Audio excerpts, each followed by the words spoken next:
আপনি do you know how much quantity we have delivered? এই তেলগুলি গেল কোথায়? আপনি মোটরসাইকেলে পুরো তেল নিয়ে যে বাইরে বোতলে বিক্রি করে 200 টাকা 300 টাকায় বিক্রি করতে, ক্যান ইউ স্টপ দ্যাট? আপনারা পারতেছেন? আপনারা ড্রামে আপনারা এই কথাটা আমি একেবারে ডেফার করি। কোথায় পেট্রোল পাম্পে ড্রামে করতে? আমি বলছি আমি না আপনি বলতেছেন বাইকাররা সেল করতেছে। How can you prove it? Are you prove it? Definitely আমি প্রুভ করতে পারবো। আপনি প্লিজ আমি শোনেন, আমি আপনার সাথে তর্কে যাব না। You are the responsible person this chair. So আপনি শেষ হয়েছে, আমাকে বলতে দেন। আপনি আমার কথা বলতেছেন। বন্ধ পেট্রোল পাম্পগুলো খোলার ব্যবস্থা করবেন কিনা? কোন পাম্প বন্ধ আছে বলেন? অসংখ্য পেট্রোল পাম্প আমি এখনো দেখে আসছি। আপনার বন্ধ আছে কোনটা? শুনেন অথচ তেল আছে। আচ্ছা শুনেন, আপনি আন্দাজে বললে তো হবে না। তেল 13,000 লিটার ধারণ ক্ষমতা থাকা অবস্থায় আমি মাপ দিয়ে দেখলাম যে 4,500 লিটার তার স্টিল আছে, সেই পেট্রোল পাম্প বন্ধ করে আছে। 50,000 টাকা তাকে জরিমানা করা হয়েছে। আমি তো বলছি না আমার 100 ভাগ লোক পরিশোধিত। আপনি কি বলতে পারেন আমরা 100% সাংবাদিক তার সঠিক দায়িত্ব পালন করছে? এখানে তো ইয়েলো জার্নালিজম তো অনেকেই করে, তাই বলে কি সব সাংবাদিক খারাপ? এ কথা বলা যায় না। যারা অন্যায় অনিয়ম করবে তার দায়ভার তাদের। এরকম যদি কোনো পেট্রোল পাম্প করে থাকে, আমি একটু শেষ করি। আপনি প্রত্যক্ষদর্শী, আমরাও তো প্রত্যক্ষদর্শী। যদি কোনো পেট্রোল পাম্প করে থাকে, I will ask government to terminate their dealership. আমাদের এদের জন্য কোনো রিকোয়েস্ট নাই, এদের জন্য কোনো অনুকম্পা নাই। আমার জানা নাই এটা কত পার্সেন্ট পাম্প করছে। একটা জিনিস আপনাদেরকে বুঝতে হবে, একটা পেট্রোল পাম্পে তেল যে ট্যাঙ্কে থাকে, ওই তেল যদি পুরোটা সাকশন করে ফেলে, পরবর্তী তেল আসলে ওদের ইয়ারলক হয়ে যায়। অন্তত 200-400 লিটার তেল ট্যাঙ্কে রাখা অবস্থায় ওটাকে অফ করতে হয়। তা নাহলে ওই তেল আসলে এটাকে আবার পুরো লাইন চেক করে চালু করতে 1 ঘন্টা লেগে যাবে। আপনি যদি বলেন স্পেসিফিক কোনো পেট্রোল পাম্পের কথা যে তেল থাকা অবস্থায় তেল দেয় নাই, সে সুযোগ আর এখন নাই। এখন প্রত্যেকটা পাম্পে একজন ট্যাগ অফিসার আছে। Petrol pump Malik has got nothing to do. সেই ট্যাগ অফিসার সরকার নির্ধারিত ট্যাগ অফিসার, আমাদের নির্ধারিত নয়। উনি কতটুকু তেল আসছেন, কয়টা পর্যন্ত দিবেন, কাকে কতটুকু দিবেন, এটা নির্ধারণ করার ব্যবস্থা হয়েছে আজকের থেকে। এবং পেট্রোল পাম্পের ম্যানেজার মালিক কারোর সাথে কথা বলার দরকার নেই। They will sit in the petrol station, they will allocate ট্যাঙ্কে কী আছে, কী দেওয়া হবে। এখানে আমাদের আর কোনো দায়িত্ব নাই। অতীতে যদি কোনো কিছু ঘটে থাকে, আমি আবার দায়িত্ব নিয়ে বলছি, if it is so, let the government terminate the dealership. We do not have any complain. আপনারা সেই ব্যাপারে আপনারা কোনো পদক্ষেপ নেবেন কিনা? আমরা অবশ্যই সেই পেট্রোল পাম্পের মালিকের সংগঠন থেকে বহিষ্কার করব, সরকারকে টার্মিনেট করার জন্য সহযোগিতা করব, এর জন্য কোনো আন্দোলনও করব না। বন্ধ পেট্রোল পাম্পগুলো খোলার ব্যবস্থা করবেন কিনা? কোন পাম্প বন্ধ আছে বলেন? অসংখ্য পেট্রোল পাম্প আমি এখনো দেখে আসছি। আপনার বন্ধ আছে কোনটা? শুনেন অথচ তেল আছে। আচ্ছা শুনেন, আপনি আন্দাজে বললে তো হবে না। তেল 13,000 লিটার ধারণ ক্ষমতা থাকা অবস্থায় আমি মাপ দিয়ে দেখলাম যে 4,500 লিটার তার স্টিল আছে, সেই পেট্রোল পাম্প বন্ধ করে আছে। 50,000 টাকা তাকে জরিমানা করা হয়েছে ভোক্তা থেকে। এই তো ফাইন। ক্রাইম করলে তার সাজা হবে।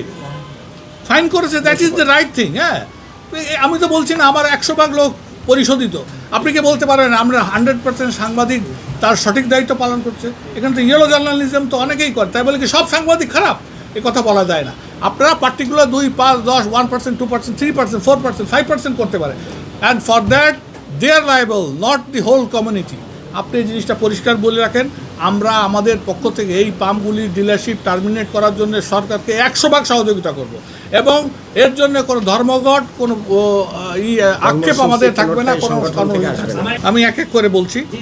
আপনি বলছেন আমাদের দাঁড়ান আমাদের পেট্রোল পাম্প মালিকদেরকে নসিহত করার জন্য আমরা দিন রাত 24 ঘন্টা নসিহত করছি। আমাদের নসিহত যারা শুনছে না, দে আর ডুইং দ্য ক্রাইম। সরকার নসিহত করছে, তারা শুনছে না। আমি বলছি তো আপনার সংগঠনের পক্ষ থেকে এইটার কোনো দায়িত্ব তারা নেবে না। নসিহত তো অবশ্যই করা হচ্ছে, তারা যদি না মেনে ভুল পথে যায়, দে উইল সাফার। আমরা তো সেই জন্য টার্মিনেট করতে বলছি। আপনি এই ভুল মেসেজ দিবেন না। আমরা এই অবৈধ মার্কেটিংয়ের বিরুদ্ধে। আপনি একটা বলছেন তেল কোথার থেকে এই অবৈধ তেল আছে, আপনি do you know how much quantity we have delivered? এই তেলগুলি গেল কোথায়? আপনি মোটরসাইকেলে পুরো তেল নিয়ে যে বাইরে বোতলে বিক্রি করে 200 টাকা 300 টাকায় বিক্রি করতে, ক্যান ইউ স্টপ দ্যাট? আপনারা পারতেছেন? আমার কথা শেষ করতে দেন। আমার কথা, এই তেলটা বাইকার দেখেন রাস্তায় গাড়ি কমে গেছে, বাইকাররা এখন গাড়ি চালানো বাদ দিয়ে ওই কিউতে থাকায় বেশি পছন্দ করতেছে। মানে পেট্রোল পাম্প মালিকরা দায়ী না, মালিক হলো আমরা যারা কাস্টমার। তো পেট্রোল মালিক দায়ী হলে বলেন, সেটা যদি কোনো পেট্রোল পাম্প ওখানে তো আপনারা ড্রামে আপনারা এই কথাটা আমি একেবারে ডেফার করি। কোথায় পেট্রোল পাম্পে ড্রামে করতে? আমি বলছি আমি না আপনি বলতেছেন বাইকাররা সেল করতেছে। How can you prove it? Are you prove it? Definitely আমি প্রুভ করতে How পারবো। can you prove আপনি it? Please We prove it. আমি শোনেন, আমি আপনার সাথে তর্কে যাব না। You are the responsible person this year. So how আপনি can you- শেষ হয়েছে, আমাকে বলতে দেন। আপনি Blame us. আপনি আমার কথা বলতেছেন, আমার প্রশ্ন করেন, উত্তর নেন। আমি ব্লেম করছি ওই সব অসাধু যারা পেট্রোল, আপনি হাজার পেট্রোল পাম্প থেকে বের হয়েই মোটরসাইকেল, আপনি যদি এখন সরকার একটা কম্বিং অপারেশন করে, এমন কোনো বাড়ি নাই যার বাড়ির নিচে খাটের তলায় বোতলে 2-5 লিটার, আপনারাই প্রচার করতেছেন, আপনারাই দেখাচ্ছেন।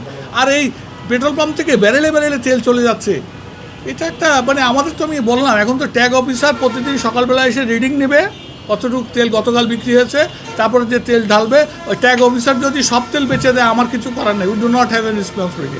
আমাদের এই দায়িত্ব আমাদের কাছ থেকে সরকার নিয়ে গেছে, ট্যাগ অফিসার স্লিপ দেবে, তারপরে তেল বিক্রি হবে।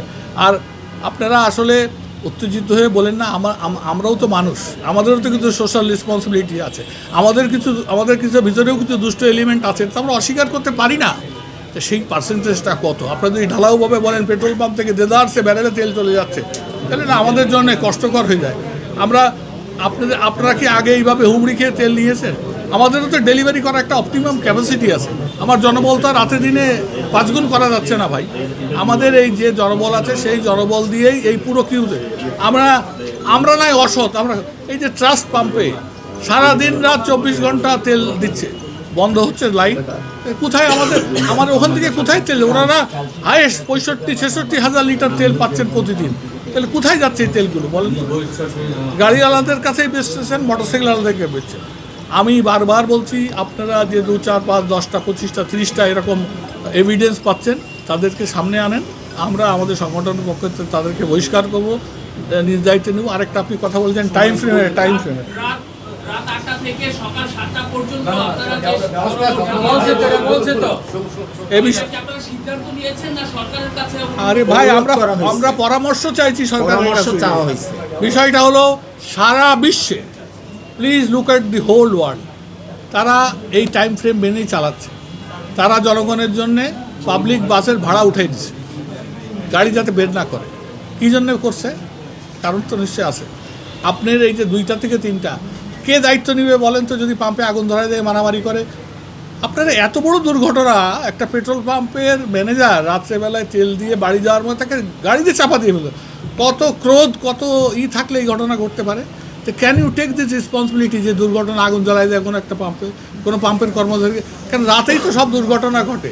এখন আপনারা বলতেছেন এটা আমরা আমাদের প্রস্তাব করেছি, আমরা উস্কেও দিচ্ছি না। আমাদের পাম্পের ট্যাঙ্কের মধ্যে যতটুকু তেল থাকে, সরকার এই কথাও বলেছে, যদি তেলের মূল্য বৃদ্ধি পায়, যার ট্যাঙ্কে যা আছে সব বেচে তারপর নতুন মূল্য ইমপ্লিমেন্ট করতে। আপনারা যদি তেলের মূল্য ঘোষণা হয়, তেলের মূল্য বৃদ্ধি বা কমলো, তখনকার যে প্রেশার, এই প্রেশারকে আমরা নিতে পারবো?